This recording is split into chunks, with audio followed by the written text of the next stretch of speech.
মার হাতে যেমনই রান্না হোক, প্রতিটা সন্তানের কাছে মার হাতের রান্না স্পেশাল হয়ে থাকে।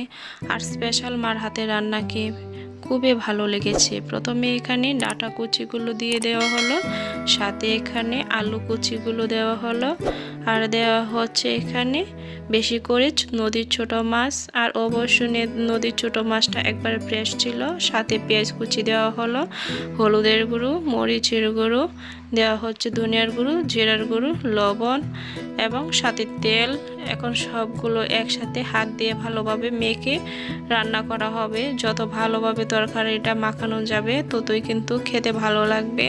আর আম্মা আমাকে বসে বসে বলছিল এইভাবে রান্না করো, তাহলে খেতে কিন্তু খুবই ভালো লাগবে। আর আমার আম্মু যেভাবে বলছে আমি সেভাবে রান্না করতে চেষ্টা করলাম। আর এদিকে আমি পানি দিয়ে দিচ্ছি। পানিটা কিন্তু অবশ্যই সিদ্ধ হওয়ার জন্য যতটুক লাগবে আমি ততটুক পানি দিয়ে দিলাম। আর আমার এখানে দেওয়া হয়ে গেল। সাইডে যে মশলাগুলো চড়েছিল সেগুলো একসাথে আমি অ্যাডজাস্ট করে দিয়ে দিলাম। আর এইভাবেই দিয়ে দিবেন, তাহলে কিন্তু মশলাটা ঠিকঠাকভাবে একসাথে থাকে। এখন আমি একটা ঢাকনি দিয়ে 5 মিনিটের জন্য ঢেকে দিলাম। 5 মিনিট পরে সরিয়ে নিলাম ঢাকনাটা। আর ঢাকনাটা সরানোর পরে দেখেন তরকারিটা একবারে অসাধারণ একটা কালার এসেছে।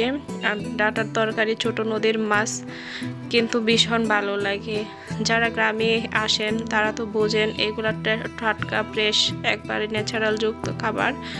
মন মতো পেট ভরে ভাত খাওয়া যায়। সাথে দিয়ে দিলাম কাঁচামরিচ কুচি। আর কাঁচামরিচ কুচি তরকারি মাঝামাঝি রান্না অবস্থায় দিলে ভালো হয়। 10 মিনিট পরে আবার ঢাকনাটাকে সরিয়ে নিলাম।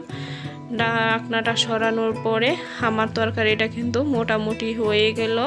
আর যেহেতু ডাঁটা চিকন চিকন ডাঁটা এতক্ষণ লাগে না, সময় লাগে না রান্না করার জন্য, খুব তাড়াতাড়ি রান্না হয়ে যায়। যারা অবশ্যই আমার ভিডিওটি দেখতেছেন অবশ্যই আশা করি ভিডিওটি আপনারা ভালো লাগলে আমার চ্যানেলটি সাবস্ক্রাইব করে দিবেন। আর অবশ্যই আমাকে কমেন্ট করে জানাবেন কীরকম হলো। তরকারিটা নামিয়ে এখন পরিবেশনের জন্য নিয়ে আসলাম।